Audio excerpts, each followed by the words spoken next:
Hello, ഇന്ന് നമ്മൾ ഓട്ടടയാണ് കേട്ടോ ഉണ്ടാക്കാൻ പോകുന്നത്.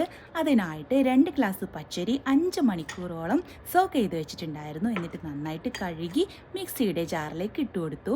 അതുപോലെ തന്നെ 1.5 ടീസ്പൂൺ സോക്ക് ചെയ്തിട്ടുള്ള അവലാണ് ഇതിൽ ചേർത്ത് കൊടുക്കുന്നത്. അതുപോലെ 2.5 ടീസ്പൂൺ ഡെസിക്കേറ്റഡ് കോക്കനട്ട് ചേർത്ത് കൊടുത്തിട്ടുണ്ട് കേട്ടോ. അപ്പോൾ നമ്മുടെ സാധാരണ ചിരകിയ തേങ്ങയാണെങ്കിൽ അടിപൊളിയായിരിക്കും. പിന്നെ എങ്ങനെയാണ് ഇതിൽ വെള്ളം ചേർക്കുന്നതെന്ന് വെച്ചാൽ നമ്മൾ മിക്സിയിലെടുക്കുന്നതിൻ്റെ കുറച്ച് മുകളിലായിട്ട് വേണം വെള്ളം എടുക്കാൻ. എന്നിട്ട് ഉപ്പും ചേർത്ത് നന്നായിട്ട് അരച്ചെടുത്തിട്ടുണ്ട്. എന്നിട്ട് പിന്നെ ഇതിലേക്ക് ഞാൻ 1.5 ടീസ്പൂൺ വെളിച്ചെണ്ണ, നമ്മുടെ സാധാരണ വെളിച്ചെണ്ണ ചേർത്ത് കൊടുക്കുന്നുണ്ട്.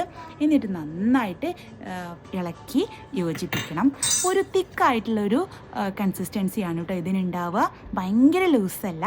എന്നിട്ട് നമ്മൾ ഇതിനുള്ള നമ്മുടെ ചട്ടി അടുപ്പത്ത് വെച്ചിട്ടുണ്ട്. നന്നായിട്ട് ചൂടായതിന് ശേഷം ഒരു തവി മാവ് ഇതിലേക്ക് ഒഴിച്ചു കൊടുക്കുന്നുണ്ട് കേട്ടോ. അപ്പം നമ്മൾ ഇതേപോലെ ഒഴിച്ചു കൊടുക്കുന്ന സമയത്ത് നന്നായിട്ട് നമ്മുടെ തീ നന്നായിട്ട് കൂട്ടി കൊടുത്തതിന് ശേഷമാണ് നമ്മളിത് ഒഴിക്കുന്നത്. എന്നിട്ട് ഇതിലിങ്ങനെ ബബിൾസ് വരുന്ന സമയത്ത് നമ്മൾ മൂടി വെച്ചതിന് ശേഷം തീ കുറച്ചൊന്ന് മീഡിയം ലെവലിലേക്ക് ആക്കി കൊടുക്കും കേട്ടോ.